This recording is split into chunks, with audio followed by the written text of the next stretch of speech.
مکہ بہت مشکلوں سے فتح کرنے کے بعد لوگوں کو معلوم ہو گیا تھا کہ محمد ہی اللہ کے رسول ہیں۔ سارے عرب سے لوگ بہت تیزی کے ساتھ اسلام قبول کرنے لگے اور اسلامی سلطنت کی سرحدیں پھیلنے لگیں۔ اب اسلام کو جزیرہ نما عرب کے اندر کوئی خطرہ نہیں تھا، مگر دنیا کی سب سے بڑی سپر پاور رومن امپائر اسلام کو پھیلتا ہوا دیکھ کر بالکل خوش نہیں تھی۔ اب پوری دنیا میں یہ باتیں پھیلنے لگی تھیں کہ رومن مسلمانوں پر حملہ کرنے والے ہیں تاکہ وہ عربوں کو متحد ہونے سے روک سکے۔ کچھ لوگوں نے کہا رومنز 40,000 ہیں اور کچھ لوگوں نے کہا کہ رومنز 1,00,000 کی فوج لے کر مسلمانوں سے لڑنے کے لیے آ رہے ہیں۔ اب مسلمان ہر وقت محتاط رہنے لگے۔ آخرکار آپ صلی اللہ علیہ وسلم نے ہجرت کے 9ویں سال رومن سے جنگ کرنے کا اعلان کر دیا اور مسلمانوں کو فوج جمع کرنے کا حکم دے دیا۔ اس سے پہلے رسول اللہ جب بھی کسی دشمن پر حملہ کرتے تو آپ کسی کو نہیں بتاتے تھے، اپنی جنگی حکمت عملی خفیہ رکھتے تھے۔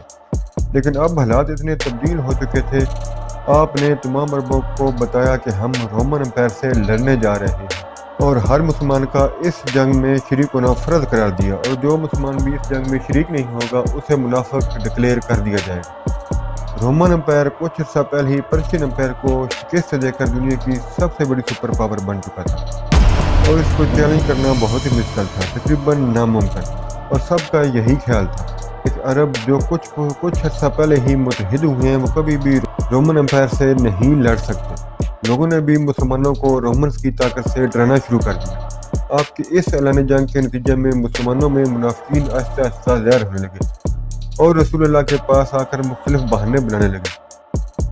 بہت زیادہ سفر ہونے کی وجہ سے کچھ منافقین نے تنگی سفر کا بہانہ کیا۔ کسی نے کہا رومن عورتوں کو دیکھ کر اس کا ایمان ضائع ہو جائے گا، اور کچھ منافقین اپنے اہل و عیال کا رونے لگے۔ مسلمانوں نے رسول اللہ کے حکم سے 30,000 کا لشکر تیار کر لیا، جو اب تک کا سب سے بڑا فگر تھا۔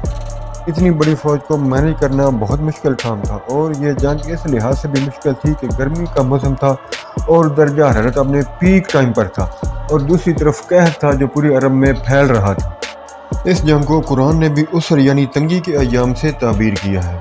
اس جنگ کے لیے رسول اللہ نے تمام مسلمانوں کو فنڈز اکٹھا کرنے کا حکم دیا۔ ہر مسلمان اپنی اپنی طاقت کے مطابق اس جہاد میں جان اور مال سے مدد کرنے لگا، لیکن پھر بھی اس 30,000 کی فوج کے لیے مناسب ساز و سامان مہیا نہ ہو سکا۔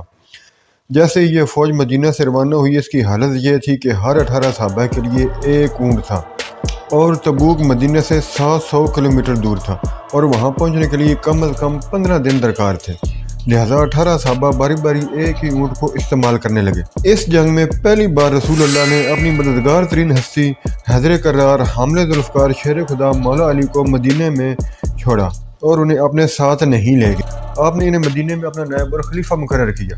اس سفر میں مسلمانوں کو بہت سی مشکلات پیش ہیں۔ کچھ دنوں بعد مسلمانوں کے پاس کھانے پینے کی چیزوں میں کمی آنے لگی۔ اب خوراک کی کمی کو پورا کرنے کے لیے سواری کے اونٹوں کو بھی ذبح کیا جانے لگا، لیکن اتنے سخت حالات میں بھی سب کو پتا تھا کہ اگر جنگ سے منہ پھیرتے ہیں تو منافق ڈکلیئر کر دیے جائیں گے۔ سارے مسلمان آگے بڑھتے رہے، مگر ایک صحابی اپنے اونٹ کی وجہ سے پیچھے رہ گیا، ابو ذر غفاری۔ انہوں نے اپنا اونٹ چھوڑ کر پیدل ہی سفر کرنا شروع کر دیا۔ مسلمانوں کا لشکر جب آل سمود کے علاقے سے گزرا تو ان کی تباہی کے منظر دیکھ کر مسلمانوں کا ایمان اور بھی مضبوط ہو گیا۔ آپ نے اس علاقے کے پانی کو استعمال کرنے سے منع کر دیا۔ آخرکار مسلمان 15 دن بعد تبوک پہنچ گئے۔ تبوک مسلمانوں کے علاقے سے باہر غسانی کنگڈم کے مرکز میں واقع تھا، یعنی مسلمان اپنا علاقہ چھوڑ کر رومن کی سرحد کے اندر تک گھس گئے تھے، اور اب مسلمان رومیوں سے لڑنے کے لیے بالکل تیار تھے، لیکن دوسری طرف بالکل خاموشی چھائی ہوئی تھی۔ کوئی بھی مسلمانوں سے لڑنے کے لیے نہیں آیا کہ کیا رومن مسلمانوں کی اتنی بڑی فوج دیکھ کر ڈر گئے؟ اب تک جو بھی جنگیں رسول اللہ نے لڑی تھیں ان میں تعداد کے لحاظ سے مسلمان کم تھے۔ جنگ بدر 313 مسلمانوں کا سامنا 1000 کافروں سے تھا۔ جنگ احد مسلمانوں کا 1000 کا لشکر مشرکین کے 3000 کے لشکر سے مقابلہ کر رہا تھا۔ جنگ خندق مسلمان 3000 جبکہ مشرکین 10,000 کا لشکر لے کر مسلمانوں سے مقابلے کے لیے آئے تھے۔ تو کیا تعداد میٹر کرتی رہی ہے؟ نہیں، بلکہ یہ اللہ کے وعدوں میں سے ایک وعدہ تھا جو رسول اللہ کے حق میں پورا ہو کر رہا۔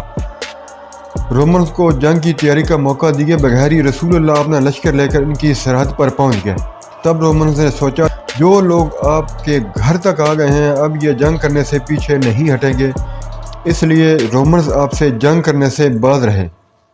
آپ 20 دن تبوک میں ٹھہرے۔ اس واقعے کے بعد اب تک پوری دنیا میں مسلمانوں کو ایک چھوٹی طاقت کے طور پر دیکھا جاتا تھا، مگر اب اس واقعے کے بعد مسلمان ایک گلوبل پاور کے طور پر وجود میں آئے، اور تبوک کے آس پاس کے قبائل جو پہلے رومن امپائر کے زیر اثر تھے اب مسلمانوں کے سامنے سرنڈر کر گئے اور آپ کو جزیہ دینا شروع کر دیا۔ اب پہلی دفعہ اسلامی سلطنت کے بارڈر دو بڑی سپر پاورز رومن اور پرشین اسٹیٹ سے ٹکرا گئے۔ ان چھوٹے چھوٹے قبائل کے سرنڈر کرنے کی صورت میں مسلمانوں کو بہت سا مال غنیمت ملا۔ 20 دن تبوک میں ٹھہرنے کے بعد رسول اللہ بہت سا مال غنیمت لے کر مدینہ واپس پلٹے۔ جو فائدہ مسلمانوں کو جنگ کی صورت میں نہیں ملنے والا تھا وہ بغیر کسی جنگ کے اللہ تعالیٰ نے مسلمانوں کو عطا کر دیا۔ مسلمانوں کے درمیان جو منافقین تھے وہ بھی سارے کے سارے مسلمانوں کے سامنے ظاہر ہو گئے۔ مدینہ کے آس پاس کے باقی ماندہ قبائل بھی اس اسلامی ریاست کا حصہ بننے لگے اور جزیرہ عرب بت پرستی سے نکل کر ایک خدا کی وحدانیت میں جمع ہو گیا۔